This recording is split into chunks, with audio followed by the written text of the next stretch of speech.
परमेश्वर का वचन कहता है, if you read the Bible chapter Isaiah chapter 54 verse 4, मत डर क्योंकि तेरी आशा फिर नहीं टूटेगी, मत घबरा क्योंकि तू फिर लज्जित न होगी और तुझ पर सियाई ना छाएगी, क्योंकि तू अपनी जवानी की लज्जा भूल जाएगी और अपने विधवापन की नाम धराई को फिर स्मरण ना करेगी। Glory to Jesus, what a wonderful words। परमेश्वर आज हमसे यह कहता है, my beloved brothers and sisters, कि आज हमको डरने की जरूरत नहीं है, आज हमको किसी भी बातों की डरने की जरूरत नहीं है। यस, साइंस कहता है कि डर बहुत सी बातों से हो सकता है, बहुत से फोबिया होते हैं जो हमको डराते हैं, वो चाहे हेमेटोफोबिया हो, बहुत से ऐसे फोबिया रहते हैं जो हमको डर लगता है और साइंस ने उसका नाम को रख दिया है, अलग अलग तरीके से उनका नाम को रख दिया है। किसी को ऊंचाई से डर लगता है, किसी को बच्चों से डर लगता है, किसी को ब्लड दिखने से डर लगता है, किसी को और किसी बातों से डर लगता है, किसी को भीड़ से डर लगता है। मैं बेloved brothers and sisters, मैं आपसे कहना चाहती हूँ कि डर कहीं से भी आ सकता है, डर किसी भी चीज से आ सकता है, डर किसी आवाज से भी हमको लग सकता है। बट परमेश्वर हमको आइज़ में यह भी कहा है कि मत डर क्योंकि मैं तेरे साथ हूँ, मत डर मैं तेरे साथ हूँ। परमेश्वर ने हमको आगे और पीछे घेर के रखा है, परमेश्वर ने अपना हाथ को बढ़ाकर हमारे ऊपर रख दिया है और परमेश्वर कहता है कि मत डर क्योंकि मैं तेरे साथ हूँ, मैं अद्भुत करने वाला परमेश्वर हूँ। Yes, glory to Jesus. और आज से आपके साथ क्या बीता मैं नहीं जानती, बीते समय में आपने क्या काम को किए, बीते समय में आपने किन बातों को फेस किए, बीते समय में आपने किन बातों से आपको किस तरह से स्ट्रगल किए, किस कंडीशन से होकर आप गुजरे, मुझे नहीं पता। लेकिन आज के दिन परमेश्वर आज आपसे कहता है कि मत डर, अब से तेरी आशा नहीं टूटेगी, अब से तू लज्जित नहीं होगी। हो सकता है कुछ ऐसे काम को आप करने के लिए आपने कई बार प्रयास किया, कई बार ट्राई किया, लेकिन वो काम हमेशा आपकी लाइफ में पेंडिंग होते जाता है। हो सकता है आप कुछ नहीं कर पाए। आज इस वचन के जरिए परमेश्वर आपसे बात करता है कि आपको परमेश्वर ऐसा यूज करने जा रहा है, ऐसा इस्तेमाल करने जा रहा है कि आप ही हैं जो उन बंधन को तोड़ देंगे। हो सकता है आपके माइंड को शैतान खिलाने की कोशिश कर रहा हो, आपको हताश करने की कोशिश कर रहा हो, वो बोल रहा हो कि तुझसे नहीं हो पाएगा, तू रुक जा, तू थम जा।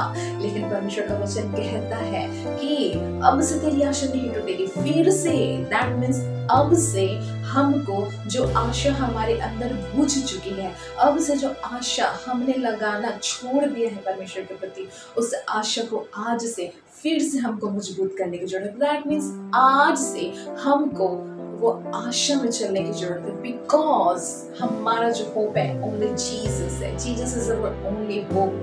और आशा कहाँ से मिलती है? आशा तब हमको मिलती है जब हम घुटने में आकर नम्रता के साथ प्रार्थना करते हैं, तब उस आशा से हम, उस जो आशा परमेश्वर हमको देता है, उससे हम शांति मिलती है। क्योंकि आशा ना तो हमको कोई मनुष्य दे सकता है, आशा ना तो हमको दुनिया संसार दे सकता है, आशा आपको कोई नहीं दे सकता।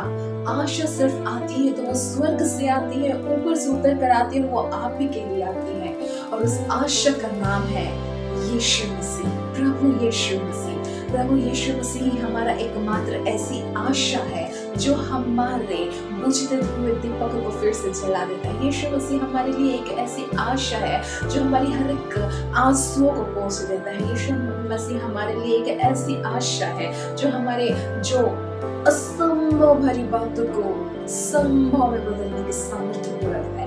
आज से मैं आप सबसे कहना चाहती हूँ कि आपने जो जो बातों में, जो जो चीजों में, जो जो कामों में आपने अपनी आशा को खो दिया है, फिर से अपनी आशा को नया करने की जरूरत है। क्योंकि आपका जब आप परमेश्वर के प्रति अपनी आशा को लगाते हैं, मैं कह सकती हूँ मैं बेloved brothers and sisters को जिसने भी उस खुदा की तरफ, उस खुदा के लिए, उस खुदा के सामने अपना मुंह किया, उसके नजदीक आया, उसका मुंह कभी काला ना होने पाया। और यकीन मानिए कि आज के दिन परमेश्वर आपसे ये कहता है कि अगर आपने हार मान लिया है, अगर आपने ये कह दिया है कि मुझसे नहीं हो पाएगा, अगर आपने ये कह दिया है कि अब मैं प्रार्थना करना छोड़ दूंगा, मैं बिल्कुल अपने फिर से कहना चाहती हूँ कि प्रार्थना करना आप कभी मत छोड़िए। प्रार्थना ही मन कुंजी है, प्रार्थना से ही वो हमें सामर्थ्य मिलती है कि हम हर एक उस बंधन को हम तोड़ सकते हैं। जिसके प्रार्थना के प्रभाव से हम बहुत कुछ कर सकते हैं। आज मैं आप सबसे कहना चाहती हूँ कि आपकी आशा कभी भी नहीं टूटेगी। अगर आपने अपनी आशा किसी मनुष्य पर नहीं लगाकर जिंदा खुदा की तरफ अगर लगाया है तो आपकी आशा कभी भी नहीं टूटेगी। अगर आप अपना एक्सपेक्टेशन मनुष्य को छोड़कर परमेश्वर जिंदा खुदा की तरफ लगाया है तो आपका हर एक एक्सपेक्टेशन परमेश्वर जानता है और वो जरूर आपके हर एक बातों को पूरा करेगा, क्योंकि वचन से तभी ये कहा गया है कि वो तेरे मनोरथों को पूरा करेगा। Glory to Jesus.